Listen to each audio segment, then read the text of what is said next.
नमस्कार दोस्तों। बजट 2024 में जो LTCG long term capital gain में जो चेंज आया है, रेट में सिग्निफिकेंट चेंज है, उसको लेके एक वीडियो में बात करेंगे। मेन सिग्निफिकेंट चेंज हुआ क्या है कि LTCG का रेट पहले 20% था, long term capital gain on sale of property, जो अभी 12.5% हो गया, 12.5%। तो कहने का मतलब यह है कि ये होने से बेनिफिट किसका है, किन लोगों को बेनिफिट मिलने वाला है। तो क्या आपके पास अभी ऑप्शन है, या तो आप प्रॉपर्टी सेल करो और 12% 12.5% टैक्स दे दो विदाउट इंडेक्सेशन। आपको इंडेक्सेशन बेनिफिट इसमें नहीं मिलने वाला है। नहीं तो जो पुराना था कि आप इंडेक्सेशन बेनिफिट लो और 20% टैक्स दो। तो दोस्तों इसमें बता देते हैं इंडेक्सेशन होता क्या है। इंडेक्सेशन क्या है, ये है कि इन्फ्लेशन जो होता है, इन्फ्लेशन को एडजस्ट करने के लिए गवर्नमेंट एक फैक्टर देता है आपको, तो उसको हम लोग CII बोलते हैं, कॉस्ट इन्फ्लेशन इंडेक्स। इस कॉस्ट इन्फ्लेशन इंडेक्स के माध्यम से हम लोग प्राइस को एडजस्ट कर लेते हैं कि प्रीवियस प्राइस क्या था और अभी उसका क्या होने वाला है। मतलब मोटा मोटा समझिए कि 5 साल पहले 100 रुपया का वैल्यू अगर 100 रुपया था, तो आज के डेट में क्या होने वाला है, इसका एक इंडेक्स है। उसी हिसाब से हम लोग प्रॉपर्टी का प्राइस एडजस्ट कर लेते हैं, उसी को हम लोग CII बोलते हैं, कॉस्ट इन्फ्लेशन इंडेक्स। तो ये बेनिफिट हम लोगों के पास पहले था, अभी भी है, लेकिन क्या ऑप्शनल है। आप अगर ये बेनिफिट अभी लेंगे तो पहले जैसे था 20% आपको टैक्स देना है, और अगर ये वाला बेनिफिट आप नहीं लेंगे इंडेक्सेशन वाला, तो आपका सीधा सीधा जो प्रॉफिट आ रहा है उस पर आपको 12.5% टैक्स देने हैं। तो किसको बेनिफिट होने वाला है इसमें, देखिए। ये अभी बात ये है कि जो लोगों का प्रॉपर्टी हाईली डेवलप्ड एरिया में है, highly developing area, sorry develop नहीं, हाईली डेवलपिंग एरिया में है। तो मतलब डेवलपिंग एरिया मतलब जहाँ पे क्या है, प्रॉपर्टी का दाम दिन ब दिन बढ़ता जा रहा है।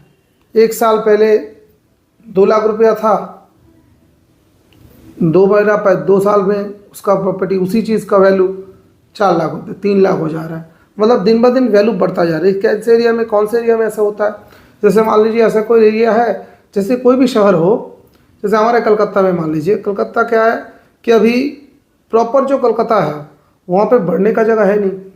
तो कोलकाता में क्या है, राजाराड एरिया है। तो राजाराड एरिया में देखिए वहाँ पे क्या हो रहा है, दिन ब दिन प्रॉपर्टी का वैल्यू बढ़ता जा रहा है। क्यों? क्योंकि फैल रहा है तो उधर ही फैल रहा है, मेन शहर तो बढ़ने का जगह है नहीं। सेम चीज़ मुंबई को लोग, मेन मुंबई तो बढ़ नहीं रहा, साइड में बढ़ रहा है। तो ये कोलकाता के लिए भी वही है, तो शहर जो है साइड में बढ़ रहा है।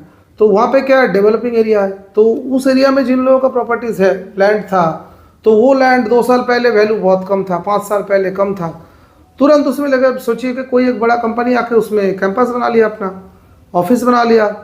तो जैसे ही उसका डेवलपमेंट हो जा रहा है, जैसे राजाराड में भी हुआ है, एक बड़ा सब IT हब बन गया है, ऑफिस बन रहा है, नया नया सब कॉम्प्लेक्स बना है बड़ा बड़ा। तो क्या हुआ है, जो ज़मीन का कोई प्राइस था नहीं, बगल वाला ज़मीन का, अब बगल वाला ज़मीन बहुत ज़्यादा प्राइस में बिक रहा है। जो ज़मीन 2 लाख में बिक रहा है, तो आज 20 लाख में बिक रहा है। 10 साल पहले किसी का अगर ज़मीन वहाँ पे 2 लाख रुपया था, तो आज के डेट में उसका वैल्यू 20 लाख है। तो ऐसे 10 साल में मतलब 10 गुना प्राइस बढ़ गया। लेकिन अब शहर के अंदर सोचिएगा, ऐसा चीज़ बहुत जगह नहीं हो रहा है। जो पुराना जगह जैसे था वैसा ही है, 10 साल पहले वो जैसा दिखता था वैसे लगभग वैसा ही है, कुछ बढ़ने का जगह उतना था नहीं, सेम चीज़ है। तो ऊपर से आपका प्रॉपर्टी जो है, वो किसी का फ्लैट था, वो फ्लैट 10 साल पुराना हो गया, तो रीसेल प्राइस में कम आ रहा है कभी कभी, कि बोला ये रिपेयर करना है, वो करना है, तो वैल्यू कम हो जा रहा है। तो कंपेरेटिवली क्या है, उतना नहीं बढ़ा है। वही चीज़ जो 2 लाख उधर है, मान लीजिए यहाँ पे जाके उसका 20 लाख में बिक रहा है, यहाँ पे वो 5 लाख में बिक रहा है शहर के अंदर। तो बहुत ज़्यादा ड्रास्टिकली डिफरेंस है, इसलिए कि जो डेवलपिंग एरिया है, डेवलपिंग एरिया में प्रॉपर्टी का जो वैल्यू है वो दिन ब दिन बढ़ता जा रहा है, बहुत जल्दी जल्दी बढ़ रहा है। तो यहाँ पे जो है आपको ये नया वाला रूल बेनिफिट देके जाएगा, क्योंकि ये नया वाला रूल में आप जो प्रॉफिट किए, जैसे मान लीजिए हमारे एग्जाम्पल में मैंने यहाँ पे एक टेबल से आपको दिखाने की कोशिश की है। देखिए जैसे ये हमारे एग्जाम्पल में कि ये 40 लाख इनिशियल प्राइस था प्रॉपर्टी का, और इंडेक्स प्राइस इसका इंडेक्सेशन मैंने लगा लिया, सोच लिया 10 साल पहले का वैल्यू है 40 लाख, आज के डेट में उसका वैल्यू है मोटा मोटी 74 लाख। तो लेकिन हम लोग जब इसमें बेच रहे हैं इसको तो हमको 4 करोड़ रुपया मिला है, 10 गुना ज़्यादा। तो 4 करोड़ में बेचे हम लोग आज इसको, तो 3 करोड़ 60 लाख का सीधा सीधा फ़ायदा है। अब इसमें हम लोगों ने देखिए ये 20% और 12% दोनों रूल अगर इम्प्लीमेंट करते हैं तो कैसे कैसे आ रहा है। ये 20% वाले रूल में तो हम लोगों ने इंडेक्सेशन लगा के 74 आज इंडेक्स्ड कॉस्ट है, तो इस केस में आपका 4 करोड़ माइनस 74 लाख, तो आपका प्रॉफिट कितना हो गया, ये हो गया 3 करोड़ 26 लाख। ठीक है, इसके ऊपर हम लोग 20% कर रहे हैं तो हमारा टैक्स कितना है 65,20,000 विथ इंडेक्सेशन। विदाउट इंडेक्सेशन पे देखिए सीधा सीधा आपका प्रॉफिट कितना हो गया 36 लाख। 4 करोड़ 40 लाख का दाम था और आपने 4 करोड़ में बेचा है, तो 3 करोड़ 60 लाख 3 करोड़ 60 लाख का आपका प्रॉफिट है। तो 3 करोड़ 60 लाख के ऊपर आप 12.5% मारिए, 45 लाख आपका आता है। तो इस केस में हमको क्या दिख रहा है हम लोग कि हम लोग इसमें अगर इंडेक्सेशन बेनिफिट नहीं लेते हैं तो आपका फ़ायदा है।